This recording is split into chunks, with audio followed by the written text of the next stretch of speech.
Let's talk about books, Shody. Let's talk about you and me. Let's talk about all the weird things and the good things that we read. Let's talk about books. Welcome to Adjacent Book Club. Shelly and I have been too busy to read.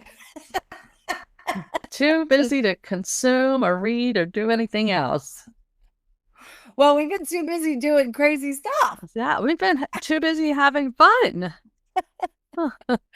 So this weekend we both had big ideas of plans that we wanted to do and thrown out with the baby in the bathwater. Is that what they say? Yeah. There's no point planning. Last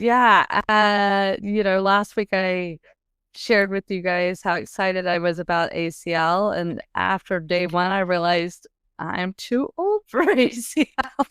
It's too hot out there. Had a great time on Friday, and then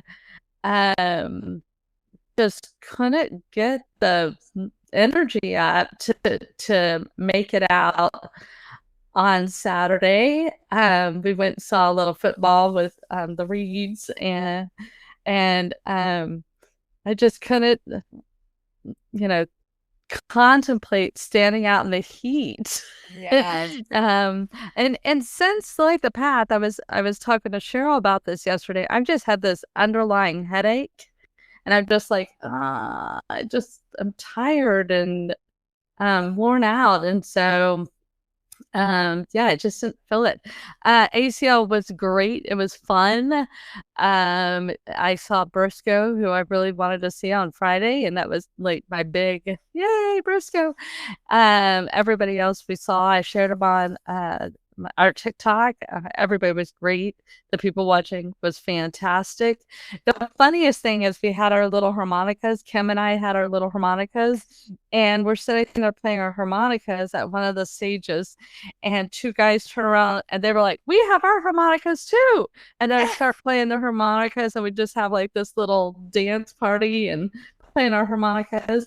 Trendy. Yeah, so fun. And they were so cute. They had on overalls, and they were having people sign their overalls. And so it was a lot of fun.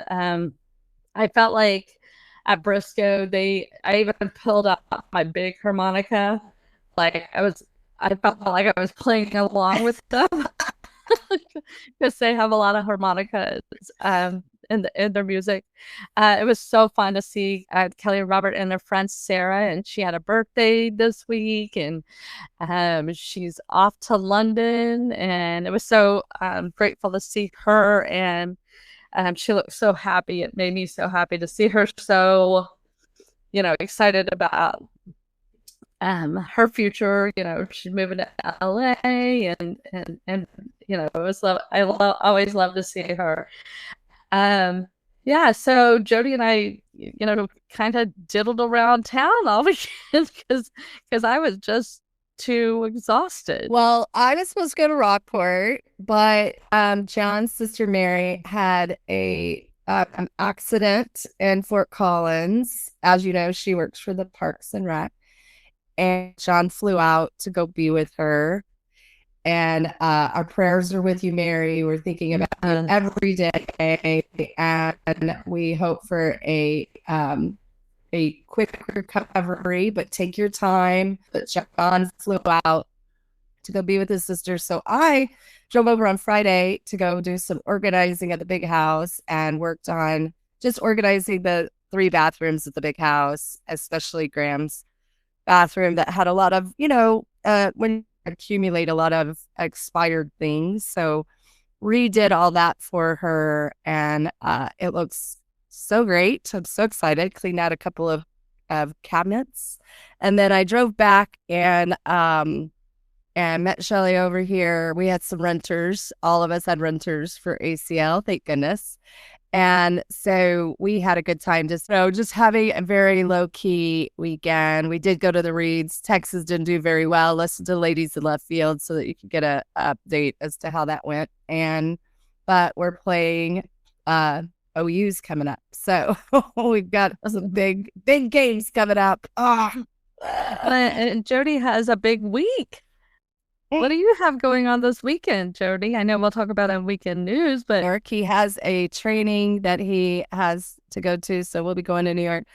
We were really lucky that we got to see the Montanezes at La Popular, and that was really great. She gave me some really good pro tips when you go to New York and somebody's working. Maybe go see a Broadway show. You buy one ticket, it's supposed to be less expensive. So I might just be crashing a Broadway show. I'll let y'all know what I do. I'm not very adventurous when I'm alone.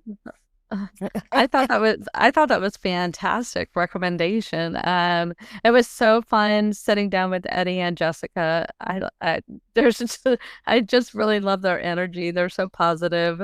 Oh my gosh! And next week's her birthday. That's right. And so we'll get to see her again next week. Yeah, lots of thoughts about Mary. I think that stopped me in my tracks a little bit. Yeah. When we got the news, I'm so thankful that Mary has always done self-care and has taken care of her body and exercises daily so that her recovery will be a little smoother, I pray. And we love her so much. Yes. She is a light. Yeah, she's an angel on earth.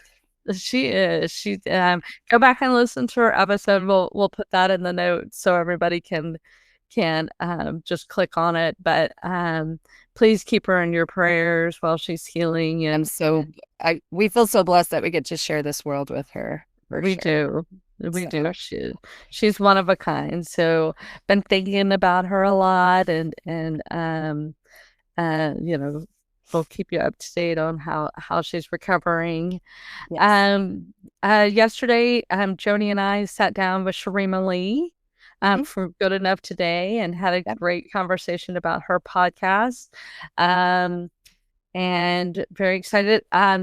Coming up soon, you guys, get ready for it. If you're not following on social media right now, jump on Court of Connection. Oh my gosh, she's so amazing. I'm so excited about everything she's going to share.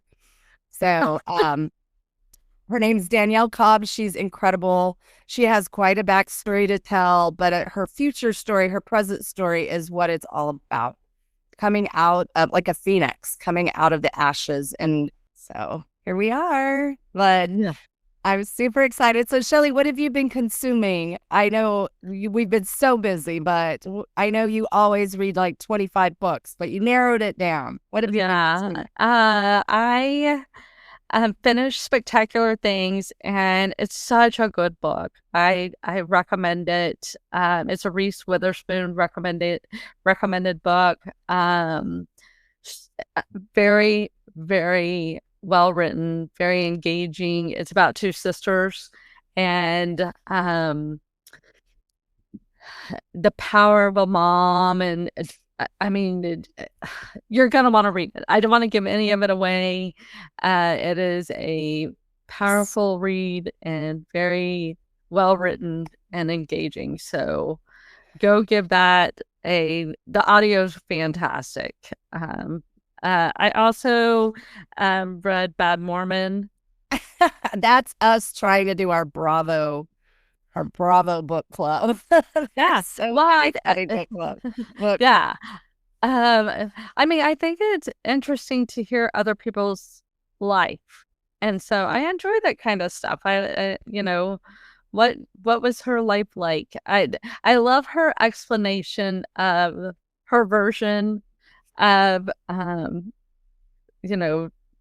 Mormon church and how they were, like the coveted people in her church and what her life looked like as a child. Like her leaving the gate.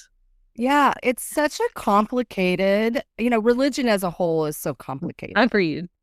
But I would say like I'm having having strong faith is beautiful. So whatever it is, that's why core to connection is going to really be something that speaks to you, because just the spirituality is so important, and everybody finding their own path is and we need to allow people to find their own path. It shouldn't, it's hard when it's dictated or when you're excommunicated from your church that you've been built in and that you love so dearly. That's like a death to people, when that happens. So her journey, she's such a sharp-witted, intelligent person. And so I love her storytelling on The Real Housewives of Salt Lake City. Heather is so funny. She's so quick. She's just one of those people that kind of like, there will be a joke, she'll bring it back to that joke. She'll connect it to many things. It's just, I love people that have that quick wit. And she's one of them. I enjoy her. She kind of recently on Salt Lake City, and maybe it's not going to be the same, but she kind of stays out of the fray. She's like, I'm not going to cause the drama if the drama's around me. Sometimes she says, I'm going to go stand over here while y'all fight it out, So that would be my move if I were on any of those shows, is like, I'm gonna go get me some popcorn. Yeah. She doesn't even want to be in that. She's like, I don't want to be part of that. Please be nice to each other, especially when they start screaming at each other. I'm like, I know that the producers think that we love, and some people do, they love the drama and all that. I can't stand when the housewives fight. I like when they're having the good times. That's the part I like to see, when they're having just a really fantastic fun time playing and being playful. Agreed. Those are my favorite parts. So I hang out with Jody, and so of course I'm introduced to The Real Housewives of Salt Lake City. It's such a good franchise. They're doing a really good job. And the first thing I experience is them going on an adventure, and they're going on a camping in an RV. And the way that they show up to camp in an RV was hilarious. And it was like, this is great. Leave it here. Wearing fur coats. Yeah. And then they went kayaking, and they were all like they're wearing, I mean, I could tell it was cold. It was really, sure. But the beauty and everything of where they were, and them sitting around a bonfire and having conversations, it felt genuine and engaging. Them fighting is the reason I don't watch it anymore. It was like, I don't need that in my life. And so I wish they would go back. Some of my favorite times with Real Housewives was like when Ramona and Sonia and Luann would just be so silly, and flirting with the pirate, and it just made me laugh so hard. But now that they're like Teresa has always scared me. She's like, Robin Wright. I'm like, you're scary. I just don't want, I don't need that level of drama in my life. But I'm glad you read the book. She has another book out that you might enjoy. Okay. So she's working on her third book. So she writes them herself. One thing about the Mormon church is they tell their members that they need to chronicle and journal every day. So I think a lot of times you can take that information and write a really, polarizing book if you want to. But well, I do think anybody that is going through after reading Andy Cohen's books, I feel like those are just journals turned into books, and I think it's important to journal in case there's in case somebody needs to learn from it, or you need to review and reevaluate. But also in case it ever happens that somebody's like, you need to write a book. You already have everything. You don't have to start all over. So it's I've recommended it, to quite a few people, I'm like, please start journaling your experience through this process. Absolutely. This is what's waiting to happen. Yeah. So I started, and you're not gonna like it. So don't. Let me guess. Somebody got killed and somebody murdered and da da da da. Real quick, I also finished Wayward and you did. Oh, Shelly, I tried to start it. That one's rough for me.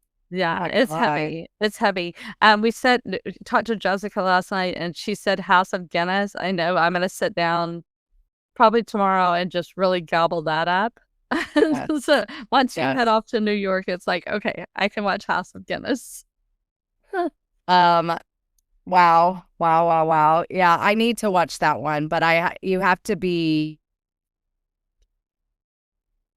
you have to read along with it. So like Eddie said, I can't focus on that when I'm sitting here, after a long week of travels. I've been reading, I watched part of Monster, the Ed Gein story, but Psycho, and the Psycho was based off of, and I want to say Hannibal Lecter, maybe. But basically, or maybe even the Chainsaw Massacre. So basically, Ed Gein was a country folk who was raised by a very Christian mom, and he had some strange sexual fantasies, but he was a grave robber, and he would break into different graves and steal their jewelry. Then he started murdering people. He would skin them alive. So like he made a belt made out of nipples. He made lampshades. He made bowls out of skulls. And he came off very creepy but unassuming. He was a very strange man. You think? Yeah. And he came off very creepy. Yeah, but nobody knew what he was up to until they went into his house, and then they found his treasure trove of body parts and skulls and bones. And the Psycho, the movie, was based off of him because he ended up, like, I think, stuffing his mom and leaving her up in the attic and all of that. And then, but very creepy. The actor that plays him is incredible. And I would, he's played by Charlie, and it's like, what? He looks almost exactly like him. He's a little too buff. Ed Gein was a tiny man, and he probably weighed about like $110, but he was a creepy creeper. And so, yeah, fascinating, but very strange. So if you ever listen to true crime, you already know about Ed Gein. But I've got to get back on my reading. I've been so busy with everything. And yeah, we've got to figure out what we're going to do for Jessica for her birthday. Yeah. So, and then we just really want Mary to recover. So, anyway, anything else going on? No, but if everybody out there would take a moment and just send some positive energy out to Mary or pray for her or whatever, and however you support people, I believe in that strongly. I do too. Would love all that energy to be sent towards her, so she feels the love and she knows how much people are thinking about her, and happy healing. Happy healing. And I have plenty of time to listen to the podcast. So there you go. She does. She listens. She usually listens when she's mowing. So now she'll be listening while she's recovering. So we love you, Mary. Anyway, this week is super busy. We have a lot going on. Again, I'll be in New York. I'm going to watch the UTOU game in New York. But to all our friends that are going up to Red River Showdown, have a blast. Get a corn dog for me and get some wax paper cup beer. Go hug Big Tex, and we got to bring home a victory. So Archie Manning, don't get flustered. Do your job. The offensive line, please protect our quarterback so he doesn't have to scramble for every game. And catch his passes. That's right. Texas, Anyway. Texas. Yeehaw.